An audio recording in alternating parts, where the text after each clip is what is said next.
आगे बढ़ते हैं। जब 4 जून को देश में आम चुनाव के नतीजे आए थे तो विपक्ष हार के बाद भी सबसे ज्यादा खुश था।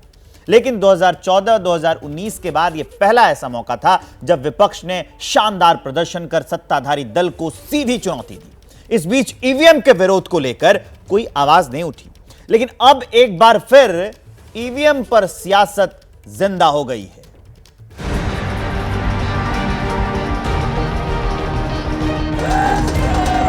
आज देश में विचारधारा की लड़ाई है। एक तरफ नफरत, हिंसा और दूसरी तरफ मोहब्बत, भाईचारा।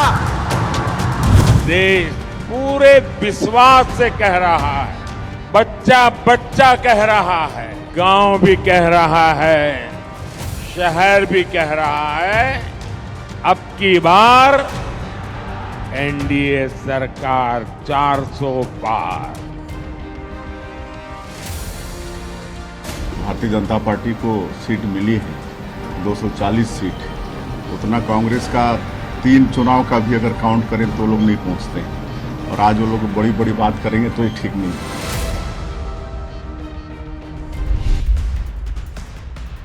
2024 का आम चुनाव खत्म हो गया, नतीजे आ गए। एनडीए ने पूर्ण बहुमत से सरकार बना ली। नरेंद्र मोदी ने बतौर प्रधानमंत्री तीसरी बार शपथ ले ली। लेकिन नतीजों के ठीक 13 दिन बाद एक बार फिर ईवीएम पर सियासी तनाव चरम पर है। 7 समंदर पार से ईवीएम पर शुरू हुई रात ने फिर से सियासी रंग लेना शुरू कर दिया। एलन मस्क के एक ट्वीट से भारत का राजनीतिक बाजार गर्म हुआ। ईवीएम पर सत्ता पक्ष और विपक्ष के बीच फिर से भौहें तनने लगी। ईवीएम को जहां राहुल गांधी ने ब्लैक बॉक्स बताया तो अखिलेश ने ट्वीट के जरिए चुनाव में ईवीएम के इस्तेमाल को फिर से बंद करने की नसीहत दे डाली। ईवीएम को लेकर सबसे ज्यादा शोर महाराष्ट्र में मचा हुआ है।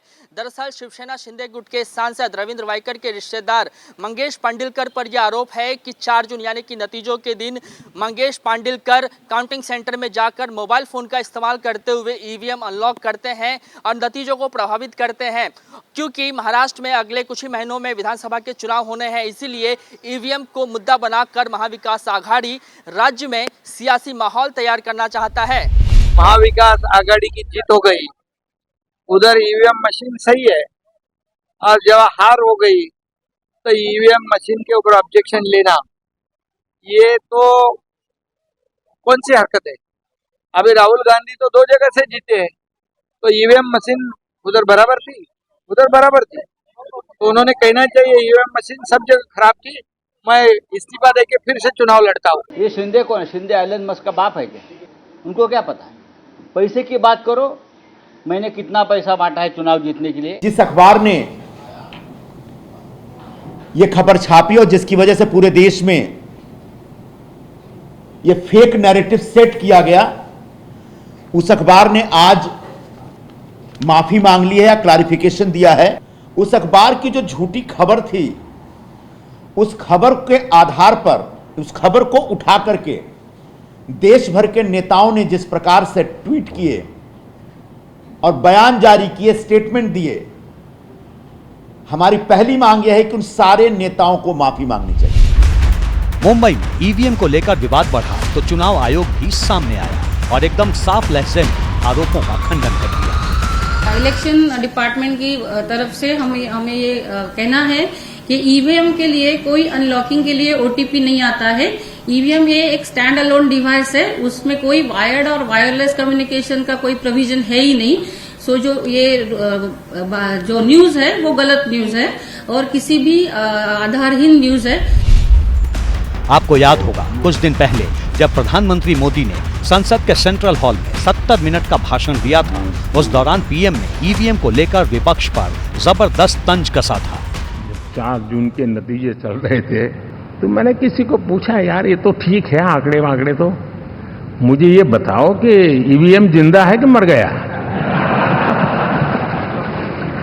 ये लोग तय करके बैठे थे कि भारत के लोकतंत्र और लोकतंत्र की प्रक्रिया के प्रति विश्वास ही लोगों का उठ जाए, और लगातार ईवीएम को गाली देना। और मुझे तो लगता था कि शायद इस बार वो ईवीएम की अर्थी का जुलूस निकालेंगे। लेकिन 4 जून शाम आते आते उनको ताले लग गए, ईवीएम ने उनको चुप कर दिया। इधर कांग्रेस नेता उदय राज तो एक कदम आगे निकल गए। एलन मस्क को दुनिया का सबसे बड़ा टेक्नोक्रेट बता दिया। एलन मस्क को पता है इस बात का कि धरती से लाखों किलोमीटर दूर सैटेलाइट को कंट्रोल किया जाता है। वो सैटेलाइट भी तो एलोन होती है, तो इनको क्या मालूम, उनके सामने तो बच्चे हैं ये सब। और ईवीएम से चुनाव में घपला हो रहा है, अभी ईवीएम हटाया जाना चाहिए। कांग्रेस के आरोपों का बीजेपी के नेता और मंत्री भी चुन चुन कर जवाब दे रहे हैं। चट भी मेरी पट भी मेरी नहीं चलने वाली। आप जीते तो ईवीएम हीरो और आप हारे तो ईवीएम जीरो। ये नीति कांग्रेस की जान चुकी है और इसलिए देश की जनता ने तीसरी बार प्रधानमंत्री नरेंद्र मोदी जी की सरकार पूर्ण बहुमत के साथ बनाई है। कुल मिलाकर ईवीएम एक बार फिर राजनीति के केंद्र बिंदु में है। ईवीएम पर यह सियासी संग्राम कब और कहां जाकर थमेगा, ये कहना मुश्किल है। लेकिन आरोपों के बीच असली परीक्षा चुनाव आयोग की भी है, जो हर चुनाव के बाद विपक्षी नेताओं के निशाने पर होता है।